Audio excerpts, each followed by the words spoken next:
Horas. Salam literasi, buka buku, buka dunia.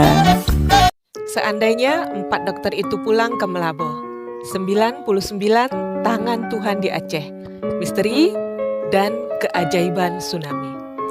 4 dokter dari Melabo sepakat berlibur ke Banda Aceh. Minggu pagi, mereka membatalkan niatnya untuk segera pulang ke Melabo. Entah apa yang ada di benak Dr. Ilham, Dr. Dodi, Dr. Rona, dan Dr. Lili saat memutuskan berlibur ke Banda Aceh Sabtu 25 Desember. Menghilangkan penat di sela-sela kesibukan mereka sebagai anggota Satgas Kesehatan di Kabupaten Melabo.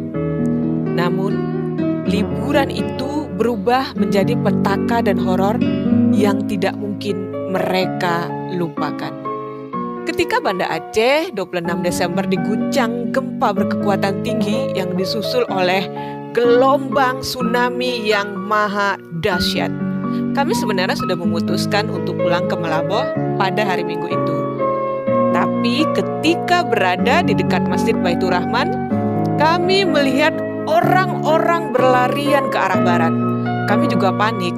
Di kejauhan terlihat gelombang laut setinggi pohon kelapa. Lili bersama ketiga rekannya langsung ikut berlari menyelamatkan diri ke daerah yang tinggi.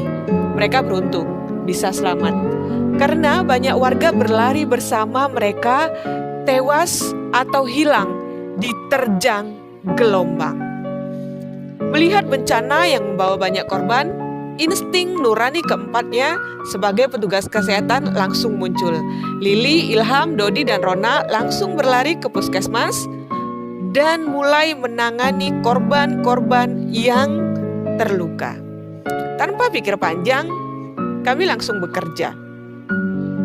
Awalnya kami bingung juga karena ternyata petugas puskesmas ikut hilang terbawa ombak. Sedangkan pasien tidak henti-hentinya berdatangan. Walhasil, dengan bekerja keras sehari semalam, nyaris tanpa istirahat, keempat dokter ini ternyata mampu menangani lebih dari 300 korban tsunami. Walau para pasien itu tidak sepenuhnya berhasil ditangani, keempat dokter itu merasa bangga karena bisa menolong banyak orang. Yang membuat kami sedikit syok adalah mereka sudah tidak tertolong lagi ketika kami tangani. Bayangkan, saya mendapat pasien yang kepalanya terluka sangat parah. Kami tidak bisa apa-apa lagi karena peralatan yang ada sangat tidak memadai. Ketika dirujuk ke rumah sakit militer, mereka juga kewalahan dan kehabisan obat. Dodi pun menunjukkan situasi kepanikan warga Banda Aceh yang ia rekam dengan kamera di telepon selulernya. Pada saat-saat menjelang gelombang tsunami tiba, saya melihat ada orang yang terjun dari lantai 3 sebuah bangunan.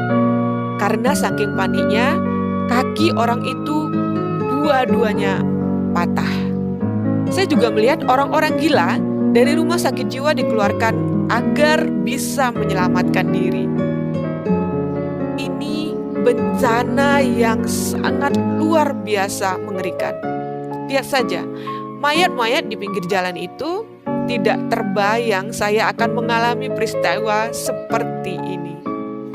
Tapi ternyata keempat dokter ini tidak mengetahui musibah serupa juga terjadi di daerah lain.